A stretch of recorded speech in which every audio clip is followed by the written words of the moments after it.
Hi friends, it's Miss Alex again from the Fairlawn Library. I'm just back to read some more chapters of Class Pet Squad.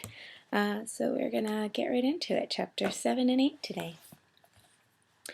I'm not putting my squad in danger, Max said. I'm going out there to face him. That would not be a good idea, Julius said as he held Max back. That dog is at least 10 times your size. Max ignored Julius's wise advice and bravely bounded toward the dog, his tiny fists raised and ready to fight.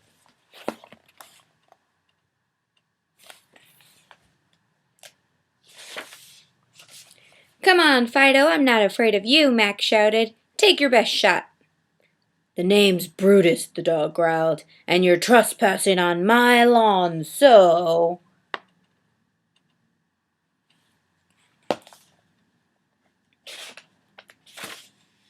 But then something caught his eye. It was Sharkman, and it looked like it was floating. What the? Brutus asked. Rhonda slowly stopped blending into the grass, and then everyone could see her.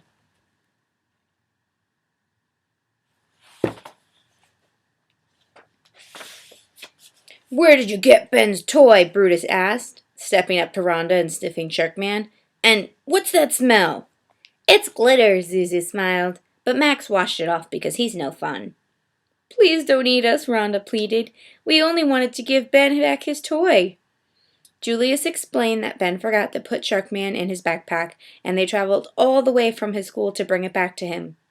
Brutus silently looked down at the little strangers, and they looked back up, not knowing what the giant dog would do.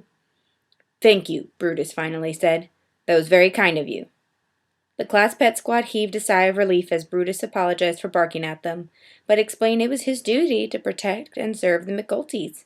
Max nodded. He understood completely.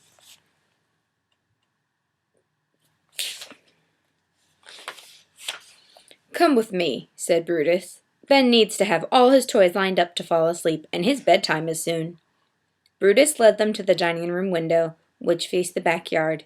He told the squad it was usually open because that's where Ben secretly tossed his unwanted meatloaf, but he hadn't done that in a while, so maybe it was locked.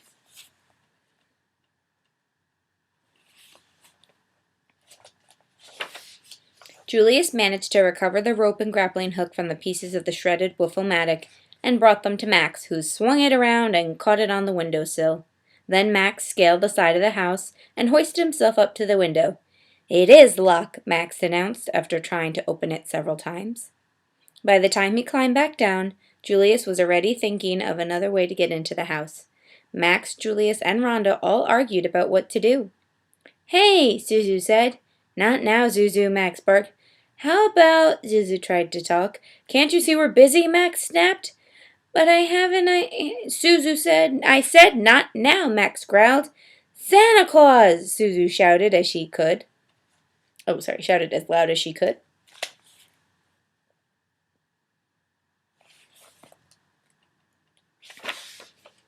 Everyone stopped and looked at her. If Santa Claus can use the chimney, Zuzu said, then why can't we? They all looked at one another and then up at the chimney. That's actually not a bad idea, Max, said Julius. We could catapult you right into the chimney. Then let's do it, Max shouted, clapping his hands. Let's go, squad! Within movements, Rhonda and Julius were setting up the catapult, and Max was strapping Sharkman to his back, getting ready to be launched into the air and into the chimney. Can I go, Max? Zuzu asked. Please?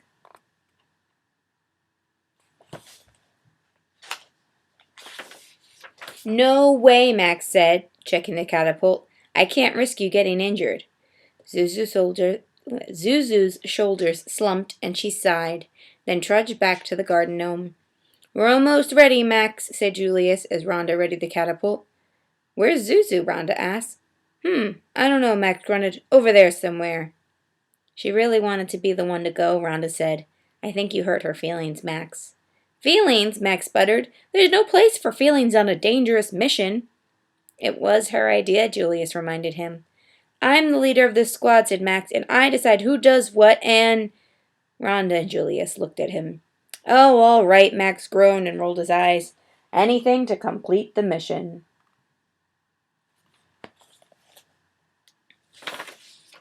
Max cleared his throat and awkwardly shifted on his back paws. Zuzu, Max mumbled. Would you like to be the one to go into the house and bring Ben his toy?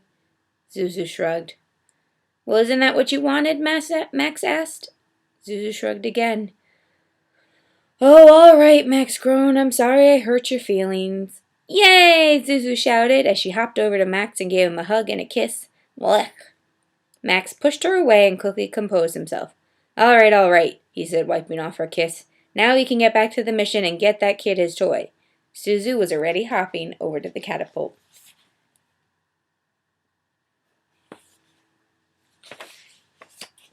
Chapter 8.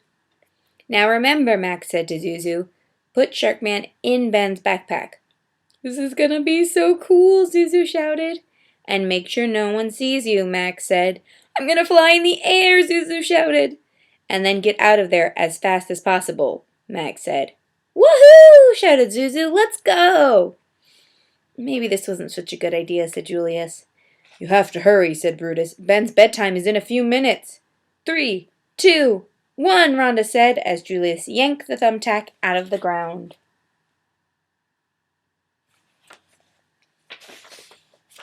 Sprung! Whee! Zuzu shouted as she sailed through the air. This is fun! It's not fun, Max called to her. It's a dangerous mission!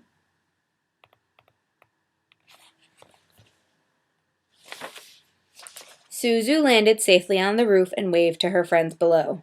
Max impatiently motioned for her to go down the chimney. She climbed up and attached the grappling hook to the side of the chimney, just as Max showed her. Then she lowered herself using the rope and shouting, Ho, ho, ho, I'm Santa Claus, until the paper clips pulled apart, sending her tumbling down the chimney and right into the living room. Fortunately, the McGultys had a nice clean fireplace. Max anxiously watched Zuzu from the window and pointed to the stairs that led up to the bedrooms, but Zuzu thought she was waving at her, so she waved back.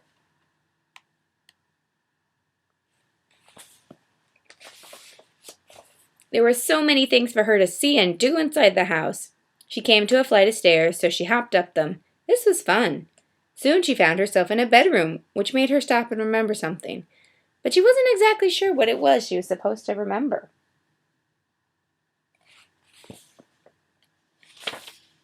Then she looked at what she was holding. Sharkman! She scratched her head until it all came back to her. She was supposed to put Sharkman in Ben's backpack. Right! Zuzu looked around the bedroom and noticed that Ben liked unicorns, princesses, and the color pink.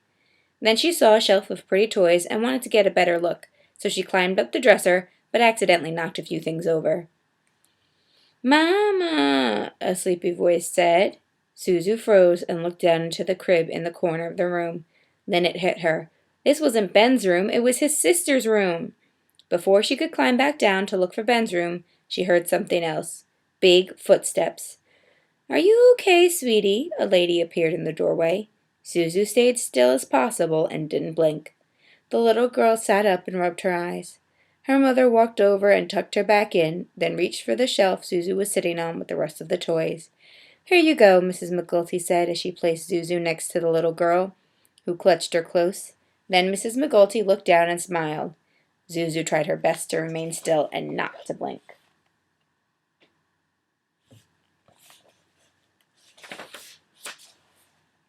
She finally left, and Zuzu would have heaved a sigh of relief, but the little girl was holding her too tightly. As Zuzu lay there waiting for the girl to fall asleep, she could hear Ben frantically looking for Sharkman in the other room. 5 minutes until lights out, Ben, Mr. McGulty called. But I can't find Sharkman, Ben cried. Zuzu knew she had to get the toy to Ben, and fast, but the girl was restless, so Zuzu hummed her a lullaby until she finally fell asleep. Phew!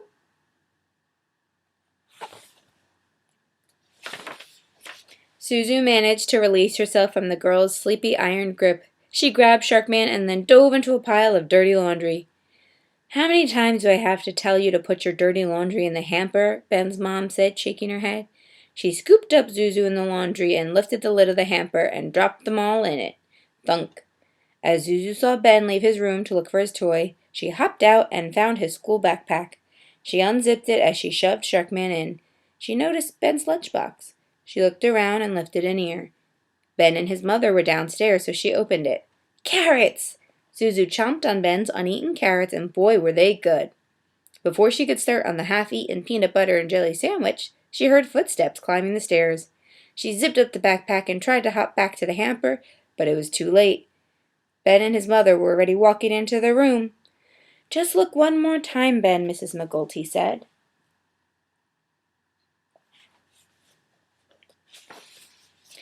But I already looked in my backpack, Ben cried. At Mrs. McGulty's insistence, Ben unzipped his backpack, and sure enough, there was Sharkman. See, it was right where you left it, Mrs. McGulty said. Now put it on your shelf and get to bed. Ben placed Sharkman on his shelf and looked at all his action figures lined up and smiled. His mom tucked him in and pulled his lunchbox out of his backpack. Oh, good, she said. You ate all of your carrots. I'll be sure to give you even more tomorrow. Huh? Ben asked. Good night, honey, Mrs. McGulty said. As she walked across the room, she stumbled over Zuzu lying on the floor pretending to be a toy. How did this get in here? She asked. She picked up Zuzu and walked back to Ben's little sister's room.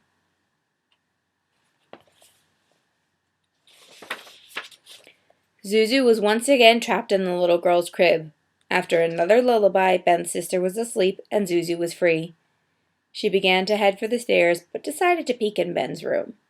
There it was. Sharkman was on Ben's shelf along with all his other action figures, just the way he liked them. Zuzu smiled as she watched Ben sleeping blissfully.